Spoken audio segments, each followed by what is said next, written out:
And welcome back, guys. Today, thanks to RCE Photo, the biggest used market in Italy, also expanding in Europe, I can finally test out the Tamron 150 to 500 f5 to 6.7 DI III VC VXD.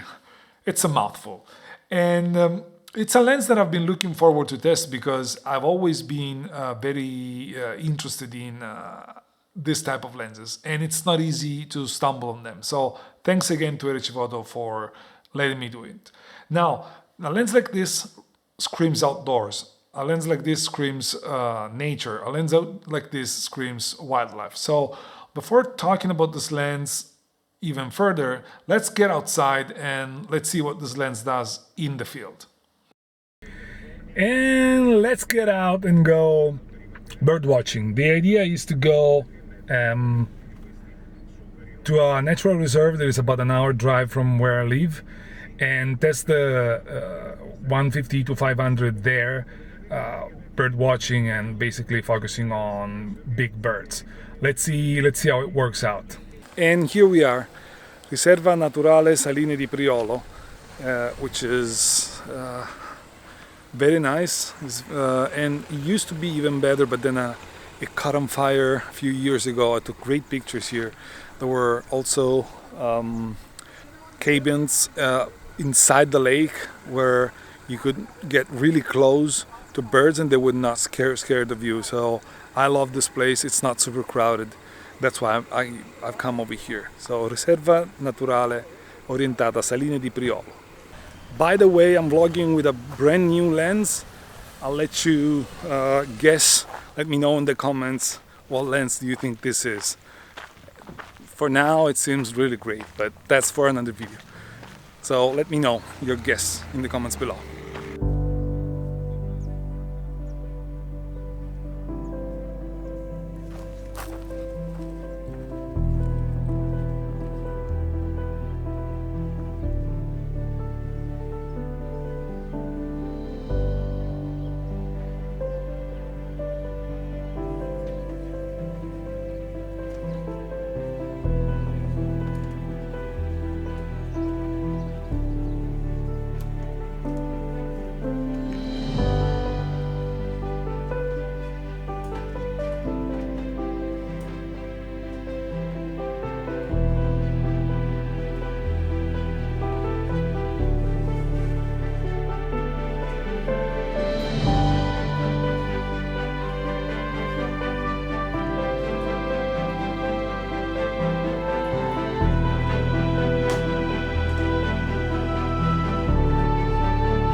It's warm.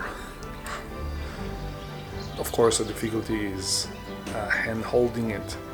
Now I'm putting it on a tripod and see if I can move at least decently around and get a little bit more support, because of course after hours it wears on you.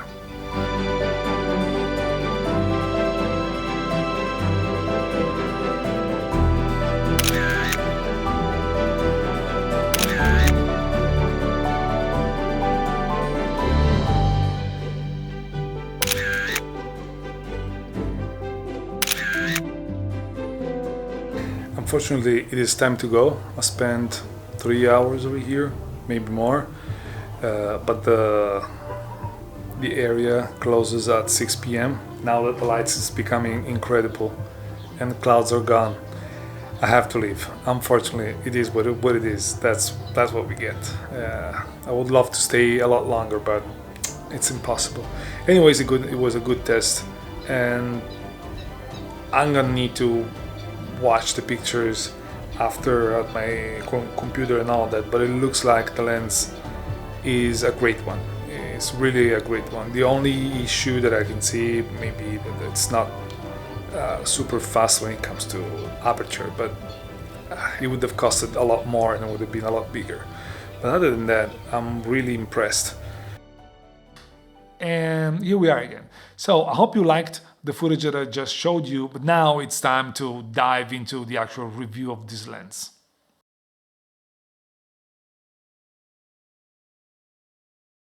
So, from a build quality standpoint, this huge baby over here is very well built. It feels solid. It's made of high quality plastic, I'd say, with the exception of this tripod collar that you see over here. We're going to talk about the tripod collar in a moment.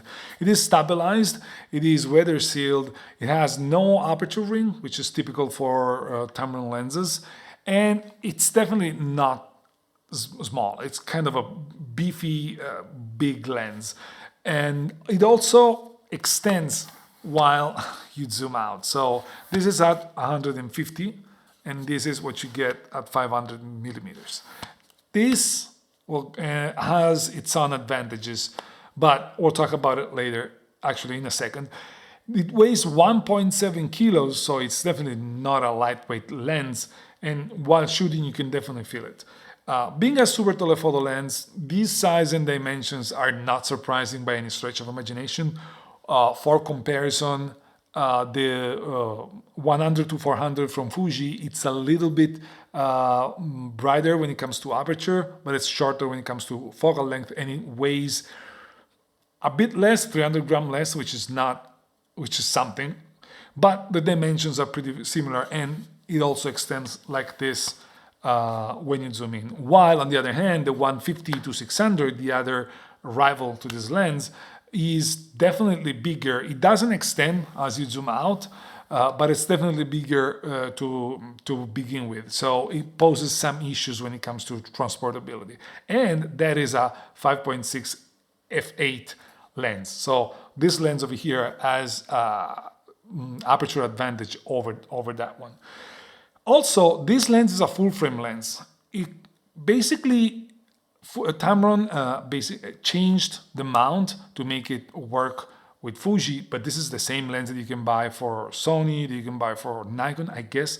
So this, when we're gonna talk about image quality, is gonna have its own advantages. Of course, the disadvantage is that the lens is a little bit heavier than it could have been if it was just made for APS-C. And it's probably a little bit bigger than it would have been if it was just an APS-C lens. Is it a real problem? Not really, but it's worth being discussed. This lens has an 82 millimeters front filter thread, which is bigger than your typical Fuji lens, but it's normal when it comes to super telephoto lenses. The 150 to 600 has the same filter size. It's got a 7 routed aperture blades for a decent bokeh, but we're going to talk about it in the image quality section. It's got a gazillion of switches that you can see over here. And so let's start with the first one. It's got the VC, so the stabilization on and off, which is also going to disable the stabilization in camera. They always got together. Again, I keep saying that. I hate it, but that's how the vast majority of camera work. Then you have this vibration control VC mode here. It goes from 1 to 3, where 1, it's balanced between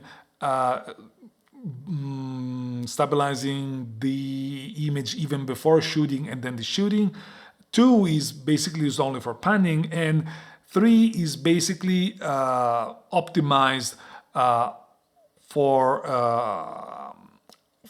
the shot more than the visualization. To be honest, however, I found that to me, getting it into the position number 3 that you see over here was the best way of shooting, because it would stabilize better even from a framing standpoint. It's also got the autofocus limiter switch.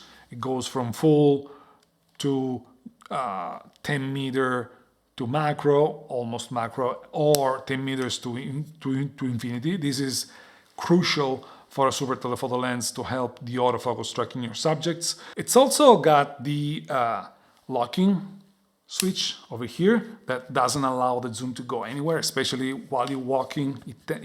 Lens like this, which is very heavy, tends to creep. Now this is basically brand new, so even if I unlock it, it's not gonna go anywhere, but for the future, it's gonna be helpful. And also, not only that, because this one locks it at 150. But if you're shooting and you find your framing and you don't want to go anywhere else, you don't want it to move, you just zoom whatever you want, and then you push the zooming ring over here. You see it appears this white color over here. That means that it's not gonna go anywhere even if you try. And when you need to change it, you just pull it back and now you can move. This is a critically useful feature that not many lenses have, and it's very important to have it over here. It's also got a switch that I didn't really use. It's for the manual focusing, and it's this one over here that basically lets you choose between a slow and a fast manual focusing movement. Mind you, the manual focus in this lens is closer to the camera rather than on the front, like with the majority of Fujifilm lenses. This switch I didn't use. I didn't manual focus with it at all. So again, it may be useful, but it's not for me. In general, the the lens is very cleverly designed, and the only thing that I didn't like is I like the fact that it's got these tripod collar that you see over here. It's definitely useful, and it not only helps you to put it on the tripod, it also helps you to carry the lens. And this also allows a better balance between camera and lens when you're putting it on a tripod, because otherwise, by using the camera one, this would become super front heavy, and you may find yourself with the camera tipping over because of this. So very important. And this collar, of course, rotates. You like loosen this knob over here, and then it can rotate. The only thing that I don't like is the fact that it rotates freely. It doesn't have hard stops that would help you to go from horizontal to vertical. That to me is kind of a bummer, because when you're in a pinch, you probably need that to make sure that you're not shooting completely sideways. So that's, from a construction standpoint, this is the only thing that I didn't really like that much. But in general, I really love the way it is built, it is designed, and the way it works in the field. Definitely an important lens for weight, cost. It's $1,400, $1,500 lens, weight, cost, dimensions, all of that. But it's definitely well built, so they didn't skimp on the construction quality here. So from an image quality standpoint, without showing you bricks or my usual sharpness tests, I use this lens for sharpness testing, obviously with the XH2, so the 40 megapixel sensor, because that's how I test it. And without showing you those, this lens wants to be used wide open. It makes sense to be used wide open, because being f5 to f6.7, it's not that you have much room to stop down when you wanna shoot something. And also, for the type of photography that this lens is designed for, let's just put it over here.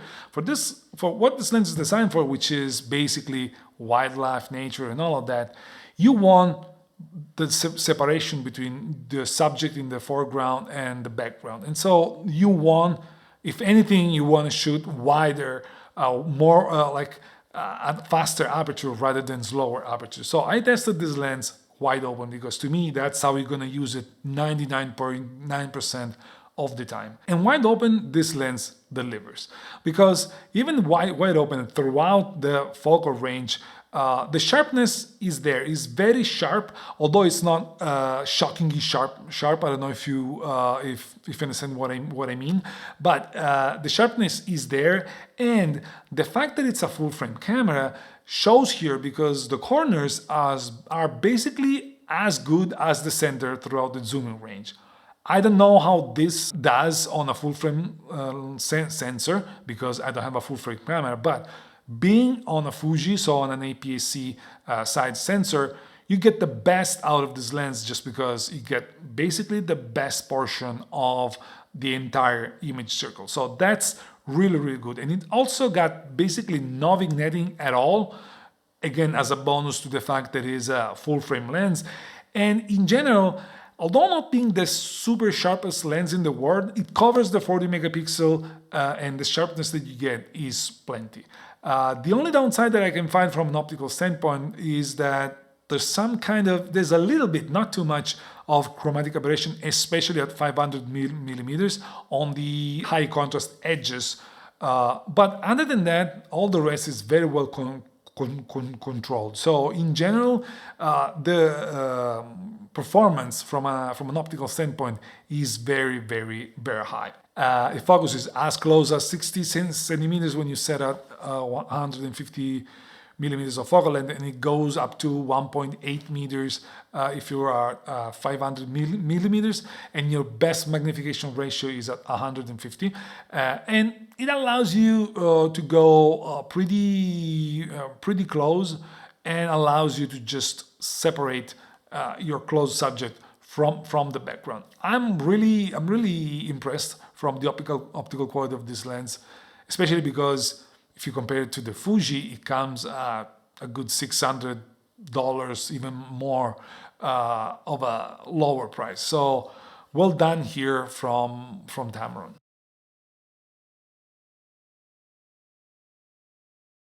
Autofocus is critical for a lens like this because it's for the type of shooting that you're going to do with this, which again is nature, wildlife, and all of that.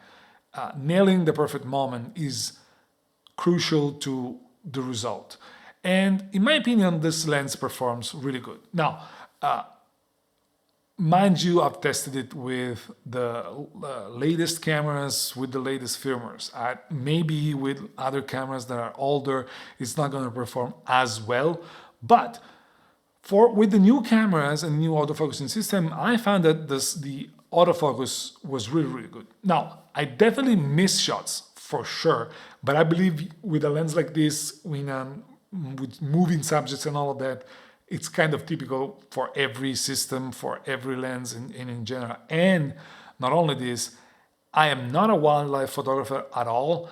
I have very basic experience with lenses this long, and so I'm pretty sure that a real wildlife photographer would get a lot more out of this lens compared to what I got. But in general, I believe the autofocus does its job. Of course, being not a bright lens, being a f6.7 lens of 500 millimeters, when the light goes down and there's not much light around, the autofocus starts to suffer because, of course, basically shooting in the dark with a dark lens. So keep that in mind. But in general, the autofocusing is not a problem here at all. All in all, again, very good even from an autofocusing performance.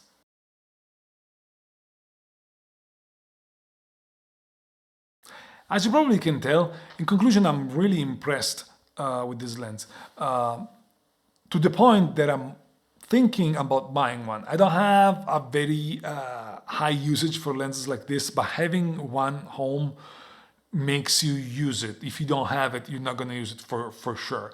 The lens is well built, it is fast and accurate when it comes to focus. It's got a very useful focal range, especially for wildlife. Of course, it's not your normal landscape photography lens because it's too heavy and too big. It's got a very good image quality. It is definitely big and relatively expensive, but in the realm of wildlife super telephoto lenses, It's not that big, it's not that heavy, it's not that expensive. And if we talk about competition, I already mentioned that the only competitors to this lens are the 100 to 400 and the 150 to 600 from Fuji. The 100 to 400 is a little bit lighter. It's 300 grams lighter. It's not a little bit. It's definitely lighter, and it's got a fastest aperture because it's an f4.5 to 5.6 rather than an f5 to f6.7, but it doesn't get to the same focal length, which is 500 millimeters. On the other hand, the 150 to 600 is a much bigger lens, although being a little bit lighter and a bit darker because that is an f5.6 to f8 lens. The one thing that makes me prefer this over the 150 to 600, although I believe that both Fujifilm lenses for those tests that I've done whenever I had the chance are a tad sharper and a tad better when it comes to chromatic aberration, is that this lens has the focal length that I would need, and it fits in a backpack. It fits in my 20-liter backpack that I discussed on this channel like 2 or 3 weeks ago. Go have a look at it over here. The 150 to 600, it wouldn't fit. And the 100 to 400 would be shorter on the telephoto end. So I lean toward this one because every lens you purchase is kind of a compromise between what you want, what you need, what you can afford, and all of that. And to me, this is right now probably the best compromise you can get on telephoto, telephoto lenses for the Fujifilm system. So in conclusion, it's a big thumbs up for me. I really enjoyed using this lens. Again, I'm thinking about buying one. I'm definitely struggling trying to find a reason not to, but I cannot purchase everything that I see. And I believe that's it for today. Let me know in the comments below if I missed something, if you want me to, if you want to know more, something that I probably forgot to mention, or if you have comments on the pictures that I've shown. And at the end of the video, I'm going to add some pictures just because I took a lot during these 10 days of testing with this lens. So again, subscribe if you haven't done it yet. Leave me a thumbs up. Comment down below to let me know what you think. And that's it for today. Ciao.